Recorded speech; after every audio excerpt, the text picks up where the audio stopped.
कोई व्यक्ति दुख लेकर ही आता है अपने साथ। हम अपने लिए दुख चुनकर लाते हैं क्योंकि हमारी सोल की ग्रोथ उस दुख से गुजर कर ही होने वाली है। क्या ये दुख भी एक सीख देते हैं? हर चीज के पीछे कोई न कोई सीख जरूर छुपी हुई है। तो किस्मत को कोसना क्या वो सही है?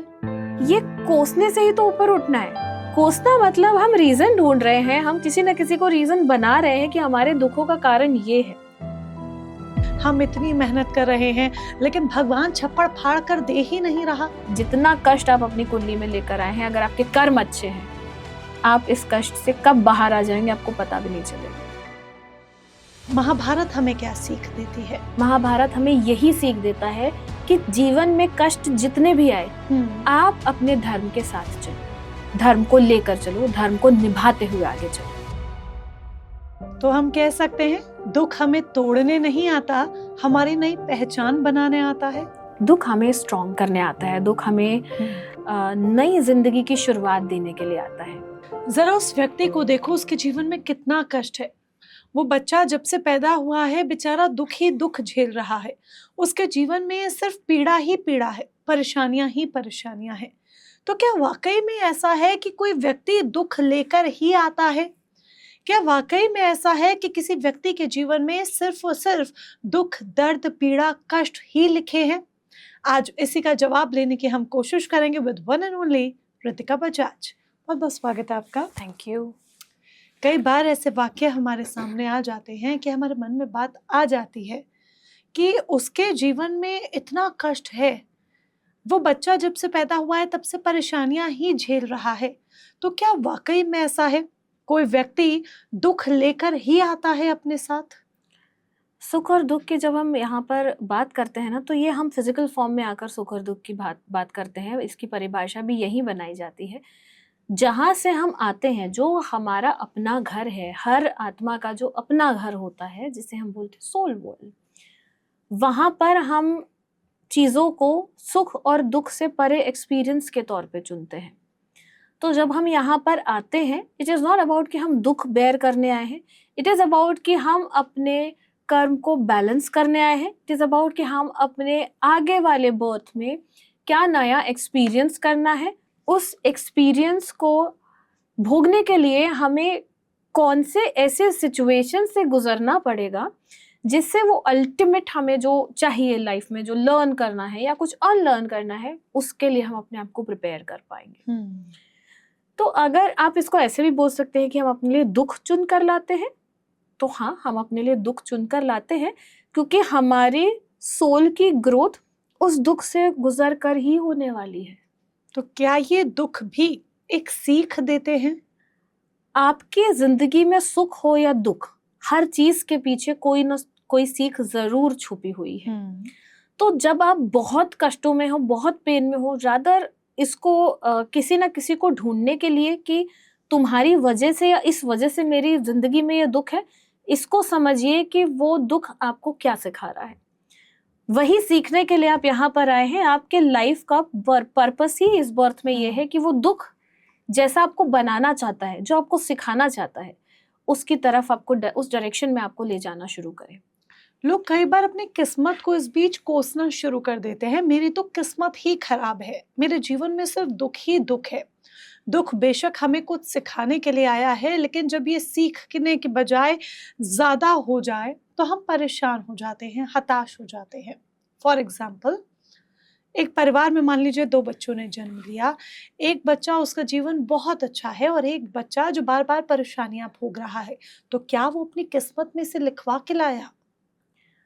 एक परिवार में 2 बच्चे और दोनों ही अलग अलग, हर परिवार में होता है ना। दोनों को दोनों का जिंदगी का देखने का नजरिया अलग है, चीजों को डील करने का तरीका अलग है, बिहेवियरल पैटर्न्स अलग हैं, पैसों को लेकर रिलेशंस दोनों के अलग होंगे। कोई बहुत रिच होगा, कोई फाइनेंशियली बहुत वीक होगा, किसी को पैसे संभालने आते हैं, ऑलरेडी सेविंग्स पे फोकस करता होगा, कोई पैसे उड़ाता होगा। क्या इसमें उस परिवार की अपब्रिंगिंग को दोष देंगे हम? अपब्रिंगिंग तो दोनों बच्चों की सेम है, माता पिता ने दोनों बच्चों को एक ही तो संस्कार दिए। यहाँ पर वो एक परिवार है, इससे थोड़ा सा अलग हट कर देखिए तो वो एक आत्मा है जो यहाँ की जर्नी को पूरा करने आई है, अपनी सोल जर्नी को पूरा करने आई है। तो बेशक हम उसको अपब्रिंगिंग सेम देंगे, लेकिन जैसे ही वो एक बच्चा बड़ा होता है, 15 से 20 साल की एज में आता है, और वो अब अपने माँ बाप से दूर हटकर अपने लाइफ के डिसीजंस लेना स्टार्ट कर देता है, मतलब तब उसकी एक्चुअली जर्नी यहाँ पर शुरू होती है। और जो कर्म लेकर आया है, उस कर्म के अकॉर्डिंग उसकी लाइफ पैटर्न आगे बढ़ता है। तो किस्मत को कोसना, क्या वो सही है? क्यों कोसना है किस्मत को? जो लोग करते हैं, जितना हम चीजों को कोस रहे हैं, कोई किस्मत को कोस रहा है, कोई ईश्वर को कोस रहा है, कोई अपने परिवारजनों को कोस रहा है, कोई अपने दोस्तों को कोस रहा है, ये कोसने से ही तो ऊपर उठना है। कोसना मतलब हम रीजन ढूंढ रहे हैं, हम किसी न किसी को रीजन बना रहे हैं कि हमारे दुखों का कारण ये है। जब हम इस कोसने से बाहर आ जाएंगे ना, जब हम इस कारण के पीछे देखेंगे कि क्या है और हमें ये सीखना क्या है यहाँ पर, तो वो दुख खत्म हो जाएंगे आपके, और होते हैं। पर इसमें कर्मा का क्या रोल है? जब हम अपने जीवन में दुख, परेशानियां, पीड़ा, इन सब का सामना करते हैं, इसमें कर्मा कैसे अपना रोल प्ले करता है? दुख, परेशानी, पीड़ा आपको कुछ सिखा रही है, या तो वो आपको बदलने के लिए एक परिस्थिति बनी, या आपके लाइफ में कोई बड़ी दुर्घटना हो रही है, उसके लिए एक परिस्थिति अभी से तैयार हो रही है। मैं आपको एग्जाम्पल के तौर पर समझाती हूँ।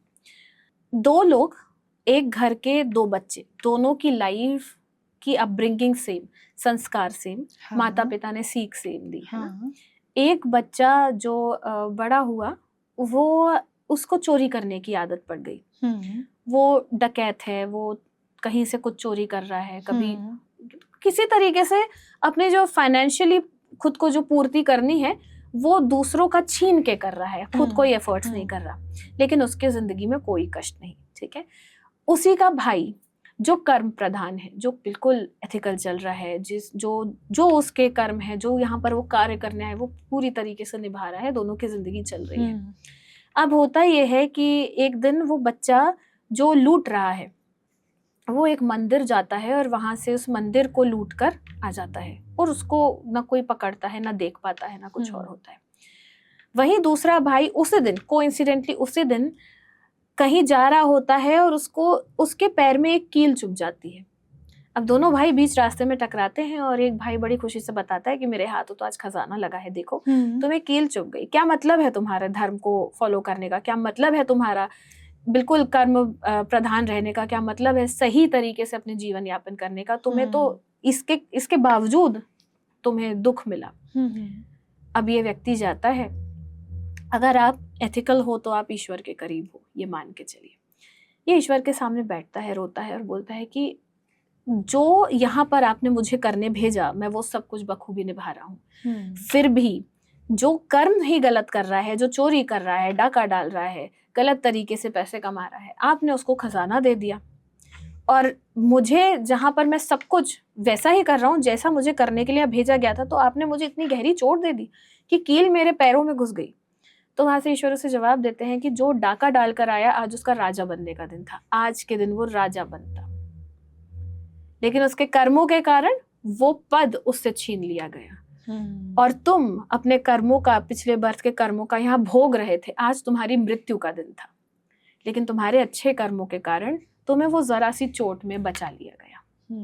ये डिफरेंस है आपकी बात का, ये जवाब शायद ये कहानी समझा पाए। बिल्कुल, और इससे लोगों को समझना होगा, और ये समझने के लिए आई थिंक नजर का एक अलग चश्मा चाहिए, क्योंकि हम क्या करते हैं, सबसे पहले कोसना, ब्लेम गेम करना, ये सब शुरुआत करते हैं, पर इनसे परे आपको उसका अर्थ समझना होगा। अल्टीमेटली हम हर कोई उस अर्थ को समझ जाता है, लेकिन पूरा बर्थ खराब करने के बाद में लास्ट में जब वो टाइम आता है कि अब यहाँ से जाना है, तब वो टाइम आता है जब आपको समझ आता है कि ये सीखने आया था मैं, और यही तो रह गया, यही तो वापस लेके जा रहा हूँ। क्या सब कुछ हमारे पिछले जन्म का ही हिस्सा है? यानी कि इस जीवन में जो भी हमारे साथ घट रहा है, वो हमारे पिछले जन्म का ही एक पार्ट है, या फिर उसी का एक परिणाम है? इवन हमारे डिसीजंस भी यहाँ पर फ्री विल काम करती है मोनिका। मान लीजिए मैंने अपने बच्चे को बहुत अच्छे स्कूल में एडमिशन दिला दिया, वहां पर उसको हर तरीके की फैसिलिटीज मिल रही है, अच्छा एजुकेशन मिल रहा है, अच्छे मेंटर्स मिल रहे हैं, हम एज अ पेरेंट्स सपोर्ट मिल रहा है उसको, अब पढ़ना है या नहीं पढ़ना है ये तो मेरे बच्चे की चॉइस होगी। यहाँ पर फ्री विल आता है कि Okay. आप डिसीजन क्या ले रहे हो अपने लाइफ में, वो अवेयरनेस से ले रहे हो या फिर वो आप ले रहे हो उस बायस्ड होकर अपनी लाइफ के प्रति। अगर आप बायस्ड होकर डिसीजन ले रहे हो तो फिर तो आपकी इस दुखों का अंत है नहीं, और अगर आप अवेयरनेस में ले रहे हो तो आप अपने लिए चूज करोगे और सही ही चूज करोगे। जब फ्री विल की बात आती है, क्या फ्री विल के सहारे हम अपनी डेस्टिनी बदल सकते हैं? हमारे कर्मों के लेखा जोखा के कारण जो परिणाम हमारे जीवन में लिखा हुआ है, क्या हम उसे बदल सकते हैं? हाँ, बदल सकते हैं। अगर हम मैं हमेशा ये प्रैक्टिस कर रही हूँ, बहुत सालों से मैं ये प्रैक्टिस कर रही हूँ कि मैं जब भी पास्ट लाइफ रीड करती हूँ और फिर उनका बर्थ चार्ट देखती हूँ, इन दोनों में चीजें मैच हो जाती हैं। तो वही प्लैनेट्स, वही ग्रह आप अपने चार्ट में, लग्न चार्ट में लेकर बैठे हैं, जो हम पास्ट लाइफ से कर्म लेकर आए, कर्म के अकॉर्डिंग आपके लाइफ में, आपके लग्न चार्ट में वो प्लैनेट्स बैठे हैं, ठीक है। अब मान लीजिए किसी की जिंदगी में पूरा संघर्ष लिखा है और वो संघर्ष उनको क्या सिखाना चाह रहे हैं वो सीख गए। सीखने के बाद में फ्री विल के तहत उन्होंने ऐसे कुछ डिसीजंस लिए अपने लाइफ में जिससे वो अपनी भी मदद कर रहे हैं और उनके थ्रू किसी और की भी मदद हो रही है, अच्छे तरीके से, एक खुद को इवॉल्व करने के लिए और अपने साथ किसी और सोल को भी इवॉल्व करने की तरफ आगे लेकर चल रहे हैं।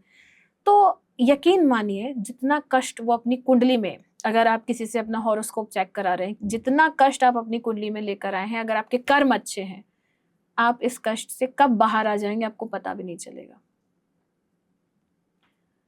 ओके, तो यानी कि आपकी फ्री विल बहुत कुछ इम्प्रूव कर सकती है, बहुत कुछ बदलाव लेकर आ सकती बहुत है। कुछ बदलाव लेकर आ लेकिन सकती फिर है। यहाँ से भी एक सवाल आ जाता है, लोग कहते हैं मैं कितनी मेहनत करता हूँ, दिन रात लगा रहता हूँ, कर्मों पर भी ध्यान देता हूँ, सब कुछ अच्छा करने की कोशिश करता हूँ, लेकिन फिर भी लाइफ में मुझे सक्सेस नहीं मिलती, क्यों? हर किसी का सक्सेस का पैरामीटर अलग अलग होगा ना।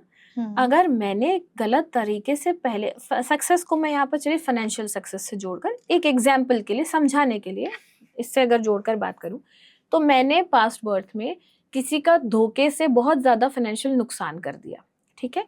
यहाँ पर आकर मैं अवेयर थी, मुझे पता था कि मुझे किसी का पैसे से रिलेटेड नुकसान नहीं करना है, बल्कि वो क्षतिपूर्ति करनी है जो पीछे कर आई हूँ। अब ये तो याद नहीं रहेगा मुझे कि मैं पीछे क्या कर आई हूँ, बट इस अवेयरनेस के साथ हूँ। मतलब हर किसी को अंदर से कुछ चीजें ना कचोट रही होती हैं, बार बार पॉइंट आउट कर रही होती कि यहाँ गलत कर रहे हो, यही तो सुधारना है। इंट्यूशंस के हम जैसे बात, इंस्टिंक्ट्स के हम जैसे बात करते हैं, वो वही होता है। अब मेरे इंस्टिंक्ट्स मुझे बोलती है कि पैसों से रिलेटेड किसी का नुकसान नहीं करना, तो मतलब मैं कुछ तो पीछे करके आई हूँ, ठीक है। अब क्योंकि मैं वो कर आई हूँ, तो मान लीजिए मेरा पैसे कमाने का जो पात्र है वो इतना है, तो इतनी ही तो पैसे आएंगे मेरे पास में। अगर मैं कर्म सही नहीं करती हूँ तो इतने भी नहीं आएंगे, लेकिन इस बर्थ के लिए मुझे कमाने के लिए इतना तो मिला है। अगर यहाँ से ये सीख के आगे बढ़ती हूँ, कर्मों को ठीक करती हूँ, तो अगले बर्थ के लिए इसी पात्र को और बड़ा कर लेती हूँ। तो हम जब सक्सेस की बात करते हैं तो कर्म बैलेंस करने के साथ साथ उतना ही तो आएगा जितना आप अपनी झोली में लेकर आए हो, उससे ज्यादा नहीं आएगा। आप इतनी सारी बातें बता रही हैं, समझने के लिए ये सब बहुत अच्छा है, और ये ही हमें जीवन में एक अच्छा जीवन जीने के लिए रास्ता भी दिखाता है। बट प्रैक्टिकली लोग कई बार इसे सही तरह से समझते नहीं हैं।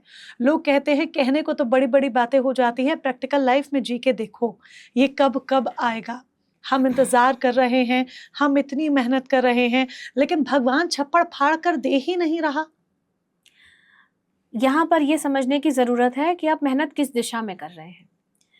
आप मेहनत कर रहे हैं और क्या इस मेहनत में कहीं ना कहीं डाउट है कि पता नहीं मिलेगा या नहीं, या पूरी तरीके से भरोसा है, पूरी तरीके से सरेंडर है। आप मेहनत कर रहे हैं, आप एक फैमिली की जिम्मेदारी वो भी यहाँ पर निभाने के लिए आए। It is a whole package of us, ठीक है। हमें यहाँ पर रिश्ता भी निभाना है, हमें यहाँ पर मॉनेटरी ग्रोथ भी चाहिए, हमें यहाँ पर सामाजिक ग्रोथ भी चाहिए, सोल की ग्रोथ भी चाहिए।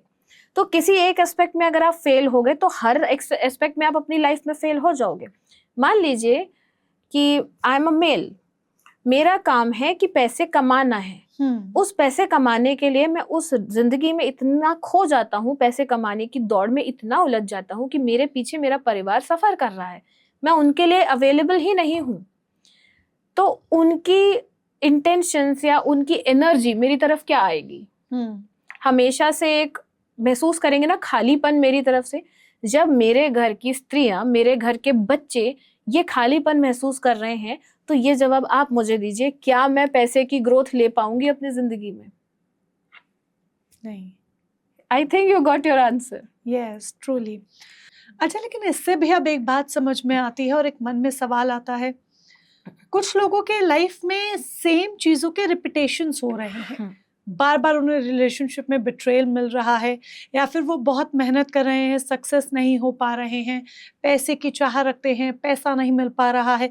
तो क्या ये कार्मिक लूप है कि सेम पैटर्न्स रिपीट हो रहे हैं? हाँ, जब भी आपके लाइफ में सेम पैटर्न्स रिपीट हो रहे हैं, मतलब आप एक कार्मिक लूप में हैं। समझिए कि ये सेम सिचुएशन, सेम इंसिडेंसेस या सेम व्यक्ति आपको क्या सिखा रहा है। मान लीजिए आप बिट्रेयल, आप बार बार ऐसे व्यक्ति को चूज कर रहे हैं जो आपको धोखा दे रहा है, तो आपको यहाँ पर खुद के बारे में स्टैंड लेना, वॉइस रेज करना, सेल्फ वर्थ का लेसन लेना, सेल्फ लव सीखना पड़ेगा।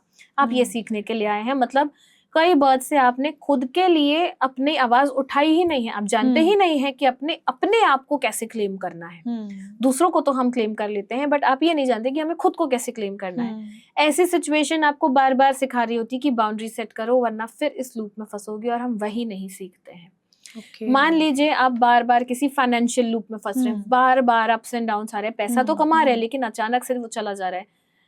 ऐसे मैंने एक फैमिली की रीडिंग की हुई है। मैं अपने उस एक्सपीरियंस से आपको बताती हूँ कि वो लाइक बहुत कमाते थे और पैसा उनके घर के अंदर तक नहीं आ पाता था। सोचिए, मतलब सेविंग्स नहीं हो पाती थी, क्योंकि उनके घर की लेडीज आज तक डिप्रेशन में है, आज तक, इस जनरेशन में भी, और ये कई जनरेशन से पीछे चला आ रहा था कि वहां पर उस घर की लेडी को, जिनको हम बोलते हैं वेल्थ लक, हमारे घर की लेडीज लक्ष्मी के रूप में पूजी जाती हैं। आज भी ये कई घरों में मान्यता है कि अपने घर की बच्चियों के पैर छुए जाते हैं क्योंकि वो लक्ष्मी स्वरूप मानी जाती हैं। कई पुरुष अपने घर की स्त्रियों के, मतलब पत्नियों के, अपने अपने पैर छूते हैं क्योंकि घर की लक्ष्मी मानी जाती है।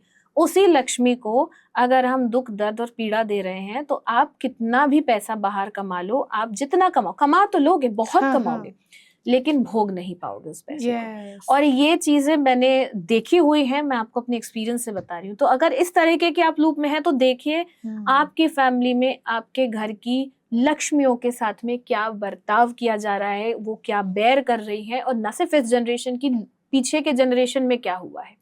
वहां से ये चीजें ठीक होंगी।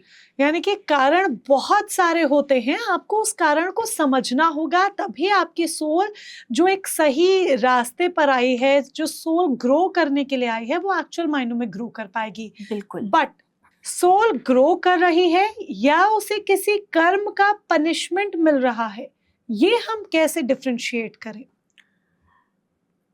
कर्म का पनिशमेंट नहीं होता। आप ही ने जो किया वो आपके ही सामने आ गया, उसको कैसे पनिशमेंट आप मानेंगे? पर आपने जो किया आप वो भोग रहे हैं, तो वो पनिशमेंट ही तो नहीं हुआ। रहे हैं, आपने गलत किया, रहे हैं, आप वो बैलेंस कर रहे हैं। जो आपने गलत किया, आप उसको निभा रहे हैं। बिल्कुल, आप उसको निभा रहे हैं, आप उसको बैलेंस कर रहे हैं। अगर हम उससे लड़ने लग जाएं कि हमें नहीं चाहिए, हमें नहीं करना बैलेंस, तब आप इसको एज अ पनिशमेंट ले सकते हो। जब व्यक्ति मना कर दे, तो ये फिर वापस से वही बात आ गई कि देखने का नजरिया और चश्मा है। क्योंकि हम तो यही समझते हैं कि भाई पनिशमेंट तो मिलेगी, गलत कर्म करे हैं तो सजा तो भोगनी होगी। देखिए, एक बात को समझिए कि अगर कोई छोटा बच्चा है, स्कूल में पढ़ रहा है, एक बार होमवर्क करके नहीं आया, तो टीचर उसको पहली बार में कभी पनिश नहीं करेगी। टीचर उसको समझाएगी कि बेटा ये होमवर्क तो तुम्हें रोज करना पड़ेगा, है ना, क्योंकि आपको टास्क दिया है, कंप्लीट तो करना है। दूसरी बार में भी टीचर यही बोलेगी। तीसरी चौथी बार में पिटाई पड़ेगी ना। तो आप उसके अगेंस्ट नहीं जा सकते, आप नेचर के अगेंस्ट नहीं जा सकते, ये अलाउड नहीं है। प्रकृति अपना बैलेंस करती है। अगर प्रकृति सब कुछ बैलेंस कर रही है, तो फिर एक सवाल और मेरे मन में आ जाता है। महाभारत में सब कुछ पांडवों ने अच्छा करने की कोशिश की, उन्होंने धर्म के मार्ग पर चलने की कोशिश की, लेकिन फिर भी उन्हें कष्ट मिले। ऐसा क्यों? महाभारत हमें क्या सीख देती है? धर्म आपको कभी भी ये वादा थोड़ी करता है कि आपको दुख नहीं मिलेंगे। धर्म आपको ये सिखाता है कि उस पथरीली राह पर भी कितने भी दुखों से आप जूझ रहे हो, गुजर रहे हो, लेकिन आप टूटोगे नहीं। ये शक्ति आपको धर्म देता है। महाभारत हमें यही सीख देता है कि जीवन में कष्ट जितने भी आए, आप अपने धर्म के साथ चलो, धर्म को लेकर चलो, धर्म को निभाते हुए आगे चलो। धर्म आपको कष्ट मुक्त जीवन नहीं देता। धर्म आपको साहस देता है कि दुख कितने भी आए और कितनी भी तीव्र गति से आए, आप उससे निकल जाओगे। वो शक्ति प्रदान करता है। धर्म पे चलने के बाद में हमारे अंदर में ये विश्वास होता है कि वो ईश्वर हम जिसे मानते हैं वो हमारे साथ है, और ये विश्वास आपको बड़े से बड़े तूफान से, यकीन माना मोनिका, निकाल कर बाहर ले आता है। हम कई बार ऐसा देखते भी है ना, और ये सच भी है, जिसकी लाइफ में बहुत ज्यादा दुख तकलीफें हैं और वो फिर भी स्ट्रांगली उसको खड़ा होकर झेल रहा है, कंप्लेन लेकर नहीं जा रहा, किसी को कोस नहीं रहा, किसी को ढूंढ नहीं रहा कि मैं इसके ऊपर ब्लेम कर दूं कि तुम मेरे दुख का वजह हो। ना ईश्वर मेरे दुख का वजह है, ना मेरे प्रियजन मेरे दुख का वजह है, ना मेरा कुछ कोई भी और XYZ मेरे दुख का वजह है। मैं स्वयं अपने दुख का वजह हूँ और मैं धर्म के साथ इसे पूरा करूंगा। अगर कोई व्यक्ति इस सोच पर आगे बढ़ रहा है तो विश्वास मानिए, सबसे पहले तो वो ईश्वर के बहुत करीब है और वो इस कर्म से मुक्त होने की तरफ बढ़ रहा है। और अंत में हम सबको वहीं जाना है, और हम सब कुछ यही सीखने तो बार बार आ रहे हैं। महाभारत हमें यही तो सिखा कर गया।